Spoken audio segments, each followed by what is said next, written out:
అందరికీ నమస్కారం. ఈరోజు కథ వదినమ్మ. రచన డబుర ధనలక్ష్మి గారు. ఇంకా స్టోరీలోకి వెళ్ళిపోదామా? మధు, ఏంటే 4 నెలలైంది, ఒక్క ఫోన్ కాల్ కూడా లేదు. ఏమైపోయావు? నేను ఎప్పుడు ఫోన్ చేసినా కాల్ కనెక్ట్ అవ్వడం లేదు.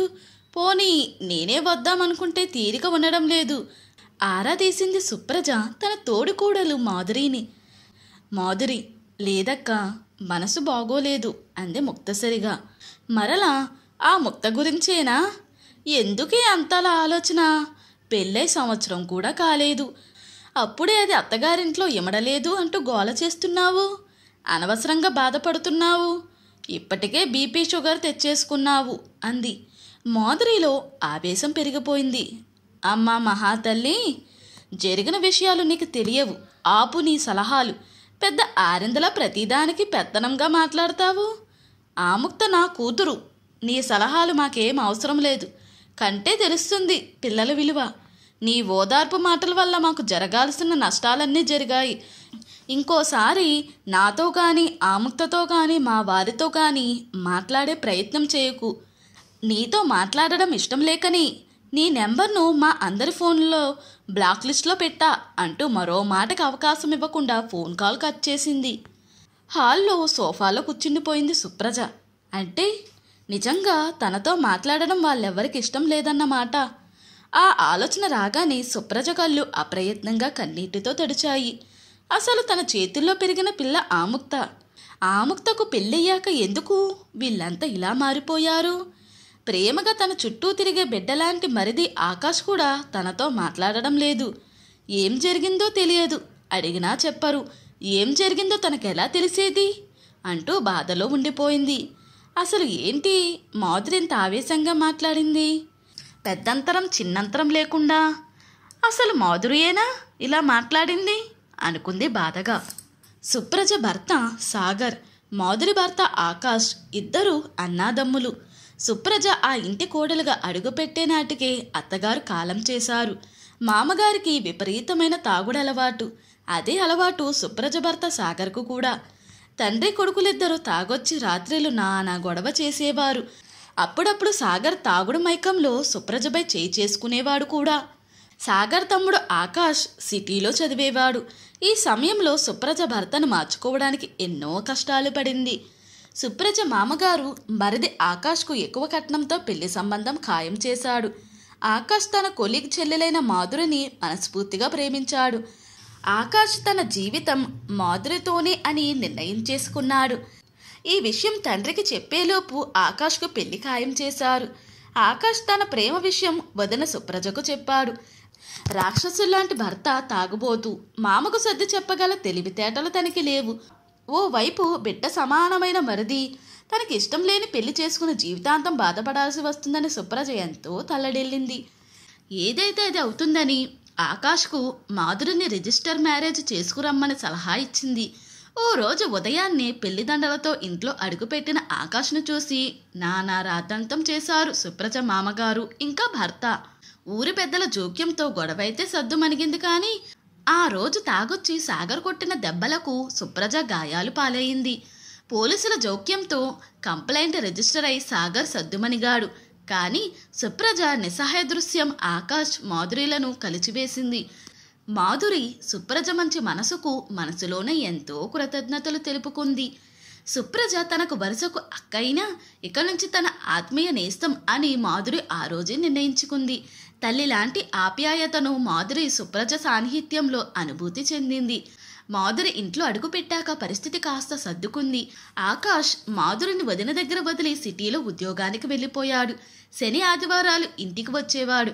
ఆ 2 రోజులు మాధురి కొంగు పట్టుకుని తిరిగే ఆకాష్ను, ఆ జంట అన్యోన్యతను చూసి సుప్రజ ముసిముసిగా నవ్వుకుని మాధురిని ఆట పట్టించేది. మాధురి సిగ్గులు మొగ్గయ్యేది. ఓ రోజు సుప్రజ మామగారికి విపరీతమైన జ్వరం. హాస్పిటల్లో ట్రీట్మెంట్ జరుగుతుండగానే మరణించాడు.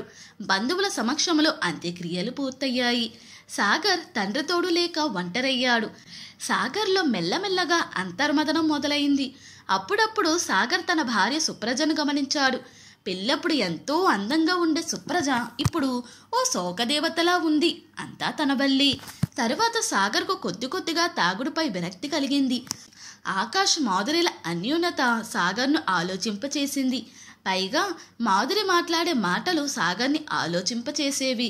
మాధురికి బావ సాగర్పై గౌరవం ఉన్నప్పటికీ సుప్రజ జీవితంలో ఏ సంతోషం లేకుండా చేశాడనే విముఖత ఆమె మాటల్లో కనిపించేది. అతనిలో ప్రయోజకత్వం ఇంకా తన పట్ల ప్రవర్తించే ప్రేమ ప్రవర్తనకు సుప్రజ ఎంతో సంతోషపడేది. ఇలా ఉండగా మాధురి గర్భవతి అయ్యింది. బంధువులు సుప్రజకు ఇంకా పిల్లలు పుట్టారని గొడ్డుదని ముద్ర వేశారు. ఈ సమయంలో మాధురి గర్భం దాల్చడం బంధువులో గుసగుసలకు కారణమైంది. సాగర్లో మార్పు మొదలైంది. ఎప్పుడూ తాగుడుకు బానిసైతే ఇంట్లో సమాజంలో మర్యాదలు ఉండవని తెలుసుకున్నాడు. కొద్ది కొద్దిగా తాగుడు తగ్గించాడు. తాగుడులో కాక మొదటిసారిగా సుప్రజ సాన్నిధ్యంలో సంతోషాన్ని వెతుక్కున్నాడు. సుప్రజతో దైవ దర్శనాలకు వెళ్ళేవాడు. నవ్వుతూ కబుర్లు చెప్పేవాడు. ఉన్న పొలాన్ని కౌలుకిచ్చి తమ ఊరిలోని కొంత పెట్టుబడి, కొంత బ్యాంకు లోన్ తీసుకుని టైల్స్, గ్రనైట్స్ షాపును ప్రారంభించాడు. సాగర్లో వచ్చిన మార్పు సుప్రజ జీవితాన్ని సంతోషంగా మార్చింది. చూస్తుండగానే మాధురికి పన్నెంటి పాప పుట్టింది. సుప్రజ సాగర్ల జీవితం కూడా సంతోషాల దారి పట్టింది. మాధురికి కాన్పు సమయంలో జరిగిన ఇబ్బంది వల్ల పూర్తి అనారోగ్యం పాలైంది. చంటిదాని బాధ్యత పూర్తిగా సుప్రజ తీసుకోవలసి వచ్చింది. ఓవైపు బాలింత మాధురికి సమయానికి అన్నీ అమరుస్తూ, మరోవైపు పసిపాప పోషణతో సుప్రజ ఉక్కిరిబిక్కిరయింది. అయినా ఎంతో ఇష్టంగా చూసుకునేది సుప్రజ. పసిపాప పోషణలో సుప్రజ తను మాతృత్వాన్ని నోచుకోకపోయినా పసిపాప ఆముక్త బాధ్యతలు నిర్వర్తిస్తూ మాతృత్వ మధురిమలను ఆస్వాదించింది. పగలంతా పాపను సుప్రజే సముదాయించేది. రాత్రులు మాత్రం పాపను మాధురి దగ్గరే పడుకోబెట్టేది. ఏ అర్ధరాత్రో పాప ఏడిస్తే సుప్రజ స్టవ్పై పాలు వేడి చేసి సీసాతో పాపకు పట్టి తరువాత పాపను చేతుల్లో ఎత్తుకుని ఆడించి భుజాలపై నిద్రపుచ్చేది. పాప పడుకున్నాక చంటిదాన్ని మాధురి పక్కనే పడుకోబెట్టేది. మాధురి, ఉండనీలే అక్క, పాపను నీ దగ్గరే పడుకోని అంటే, వద్దు మధు, పసిపాపకు తల్లి స్పర్శ అవసరం అంటూ పాపను మాధురి పక్కనే పడుకోబెట్టింది. అలా పాపను తన నుండి వేరు చేయకుండా మరింత దగ్గర చేసే సుప్రజ ప్రయత్నాలను, సుప్రజ మంచితనాన్ని మాధురి మనసులోనే అభినందించేది. ఇలా ఉండగా ఆకాష్కు సిటీకి ట్రాన్స్ఫర్ రావడంతో ఆకాష్తో పాటు మాధురి తప్పక వెళ్లాల్సి వచ్చింది. పసిపాప ఆముక్తను సుప్రజ దగ్గరే వదిలి వెళ్ళింది. ఆముక్త సుప్రజ దగ్గరే పెరిగింది. సుప్రజ కూడా అనుక్షణం ఆముక్తను కంటికి రెప్పలా చూసుకునేది. క్షణం వదలక సుప్రజ చుట్టూ తిరిగే ఆముక్త సుప్రజ మనసుకు చాలా దగ్గరైంది. మాధురి కూడా అనారోగ్య కారణాల వల్ల ఆముక్త బాధ్యత పూర్తిగా తిరిగి తీసుకోలేదు. 10వ తరగతి పూర్తవగానే ఆముక్త అందరికీ దూరంగా రెసిడెన్షియల్ కాలేజీలో చదివింది. ఓ రకంగా ఇద్దరు అమ్మల దగ్గర పెరిగింది. పెరిగే కొద్ది అందమైన చందమామయ్యింది ఆముక్త. పెళ్ళీడుకొచ్చింది. సాగర్ అనారోగ్యంతో చనిపోయాడు. సుప్రజ భర్త మరణాన్ని జీర్ణించుకోలేకపోయింది. కొన్ని రోజులకు తన ధ్యాసను ఆధ్యాత్మికత వైపు మళ్లించుకుంది. సుప్రజ పల్లెలోనే ఉండిపోయింది. ఈలోపు ఆముక్తకు పెళ్లి సంబంధాలు చూడడం మొదలుపెట్టారు. ఓ సంబంధం నచ్చి చక్కటి పెళ్లి సంబంధం అని పెళ్లి జరిపించారు. పెళ్ళైన కొన్నాళ్ళకి ఆముక్తలో మార్పు. సుప్రజ కంటే మాధురి దగ్గర ఎక్కువ చనువుగా ఉంటుంది. ఆముక్త అత్తారింట్లో ఏదైనా సమస్య అంటే సుప్రజ సర్దుకుపోమంటుంది. మాధురి మాత్రం గొడవ పడుతుంది. ఈ మధ్యని ఆముక్తను అత్తారింటి నుంచి తీసుకొచ్చేశారని తెలిసి సుప్రజ ఆ విషయం కనుక్కుందామని ఫోన్ చేస్తే మాధురి చికాకుగా మాట్లాడింది. ఇప్పుడు అదే విషయమై సుప్రజ బాధపడుతుంది. మరుసటి రోజు సుప్రజ ఇంటి కాలింగ్ బెల్ మోగింది. తలుపు తెరిచిన సుప్రజకు ఆముక్త కనిపించేసరికి సుప్రజలో చెప్పలేనంత సంతోషం. ఆముక్త కూడా ఆప్యాయంగా సుప్రజను చుట్టేసింది. అమ్మా అంటూ సుప్రజతో కబుర్లు చెప్తుంటే సుప్రజ వేడివేడిగా ఆముక్తకు ఇష్టమైన ఉప్మా పెసరట్టు చేసింది. తరువాత వేడిగా కాఫీ కలుపుకొచ్చి ఆముక్తకిచ్చి తను కూడా కాఫీ తాగుతూ, ఇప్పుడు చెప్పవే, అక్కడి విషయాలు ఏంటో, మీ అమ్మ కోపానికి కారణమేంటో అంది సుప్రజ. మాధురి, అమ్మ మాటలకు బాధపడ్డావా అమ్మా? ఏం చేస్తాం, నీకు చాలా సమస్యలు తెలియదమ్మా. అక్కడ సర్దుకుపోవడం అంత సులభం కాదమ్మా. ఉదయం నుండి తీరిక లేని పనులు. పెళ్ళప్పుడు నాకు పెట్టిన బంగారం అంతా బ్యాంకులో తనఖా పెట్టి ఆ వచ్చిన డబ్బును ఇష్టం వచ్చినట్టు జల్సాలకు ఖర్చు పెట్టేశారు. అన్నిటికంటే నరకం ఆయన ప్రవర్తన. ఆయనకు కోపం ఎక్కువ. చిన్న విషయాన్ని పెద్దగా చేస్తారు. కోపం వస్తే ఆయన కొట్టే దెబ్బలు భయంకరం. అసలే గారాబంగా పెరిగాను. ఆ ఇంట్లో నా తప్పేం లేకున్నా ఎవరు ఎందుకు తిడతారో అర్థమయ్యేది కాదు. పైగా ఇంకా డబ్బు కావాలంటూ వేధింపులు, నిత్యం నరకం. నీకేమైనా చెబితే సర్దుకుపోవాలి అంటావే తప్ప సమస్య గురించి ఆలోచించవు. మీ కాలం వేరు, ఈ కాలం వేరు. అప్పట్లో నువ్వు నాన్నతో సర్దుకుపోవడానికి ఎన్నో కారణాలు. పుట్టిల్లు ఆర్థికంగా స్థిరంగా లేకపోవడం, కాపురం కష్టమై కూతురు పుట్టిల్లు చేరితే తల్లిదండ్రులు అవమానంగా భావించేవారు. ఇప్పుడు అలాంటి కష్టాలు భరించాల్సినంత అవసరం లేదమ్మా.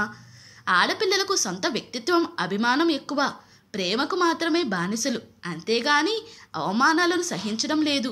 సమాజం కూడా కొద్ది కొద్దిగా మారుతుంది. అప్పట్లో ఎవరైనా భర్తను వదిలి పుట్టింటికి చేరితే చిలువలు పలువలుగా చెప్పుకునేవారు. ఇప్పుడు ఆ స్థితి లేదమ్మా. ఎందుకంటే తమ కుటుంబాల్లో కూడా అలాంటి బాధిత స్త్రీలు ఎవరో ఒకరు ఉంటున్నారు. కాబట్టి మనకెందుకులే, ఎవరి కష్టాలు వాళ్ళవి, ఇతర ఆడవాళ్ళ జీవితాలు మనకెందుకులే అనే ధోరణిలో ఉంటుందమ్మా ఈ సమాజం. నాకు 2 నెలల గర్భం ఉండేది. నాకు తెలియకుండానే ఏవేవో మాత్రలు మింగించారు. ఫలితంగా అబార్షన్ జరిగి ప్రాణాల మీదకొచ్చింది. పెళ్ళప్పుడు నాకు ఇచ్చిన ఇంటి స్థలాలు అమ్మాలంటూ పట్టుపట్టారు. నేను ఒప్పుకోలేదు. వేధింపులు ఎక్కువయ్యాయి. ఇంకొన్ని రోజులైతే నేను మీకు దక్కేదాన్ని కూడా కాదు.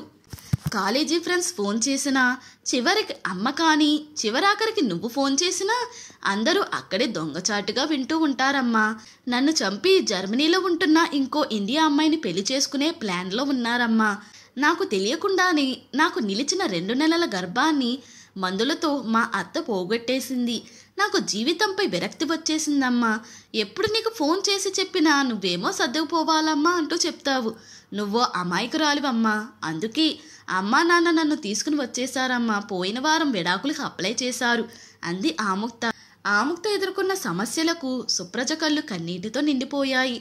2 రోజుల తర్వాత ఆకాష్, మాధురి రావడం, సుప్రజకు క్షమాపణలు చెప్పడం కూడా జరిగింది. అపార్థాలు తొలిగాయి. ఆముక్తకు హైదరాబాదులో ఉద్యోగం రావడంతో ఓ ఇండిపెండెంట్ హౌస్ కొనుక్కుని అందరూ అక్కడికే మారిపోయారు. వెన్నెల్లో అందరి చేతి గోరుముద్దలు ప్రేమగా తింటూ సంతోషంగా ఉన్న ఆముక్తను చూస్తూ ఆ కుటుంబం మురిసిపోయింది. అందరూ సంతోషంగా ఉన్న ఆ క్షణం అమూల్య సుప్రజతో, అమ్మా నువ్వు హాస్పిటల్లో చూపించుకుంటే నీకు పిల్లలు పుట్టేవారు కదమ్మా అంది. సుప్రజ, లేదమ్మా పుట్టరు. మా పెళ్ళైన కొత్తలో కుటుంబ నియంత్రణ ఆపరేషన్ చేయించుకుంటే 1000 రూపాయలు ఇస్తామన్నారని మీ పెదనాన్న ఆపరేషన్ చేయించుకుని వారం రోజుల తరువాత వచ్చాడు. తాగుడుకు డబ్బు అవసరమయ్యి ఆ పని చేశాడు. నాకు అప్పట్లో ఆ విషయం చెప్పలేదు. ఈ మధ్య ఆయన చనిపోయే ముందు చెప్పి బాధపడ్డాడు అంది బాధగా. వింటున్న మాధురి, ఆకాష్, ఆముక్త ముగ్గురిలో బాధ. ఎంత కష్టం భరించింది పాపం అనుకుంటూ. ఆముక్త, పోనీలే అమ్మా, నేను నీ బిడ్డను, 2 అమ్మలకు ముద్దుల బిడ్డను అంటూ సుప్రజ బడిలో పడుకుంది. సుప్రజ ఆముక్త నుదుటిపై పడే ముంగురులు సవరిస్తుంటే మాధురి సుప్రజ పక్కన కూర్చుని తల ఆంచింది ఆప్యాయంగా. ఆకాష్ ఈ దృశ్యాన్ని చూస్తూ వదినమ్మ అమాయకత్వం, గొప్ప మనసులోనే అభినందించాడు. ఆడపిల్లలకు మంచి పుట్టిల్లైనా ఉండాలి, లేకపోతే గుండెల్లో పెట్టుకుని ప్రేమగా చూసుకుని భర్తైనా ఉండాలి. ఇవి లేని చోట ఆడవారి భవిష్యత్తు అంధకారం. ఇంతటితో ఈ స్టోరీ ముగిసింది. ఈ స్టోరీ కనుక మీకు నచ్చినట్లయితే మరియు నా ఎక్స్ప్లెనేషన్ కనుక మీకు నచ్చినట్లయితే ప్లీజ్ లైక్, షేర్, సబ్స్క్రైబ్.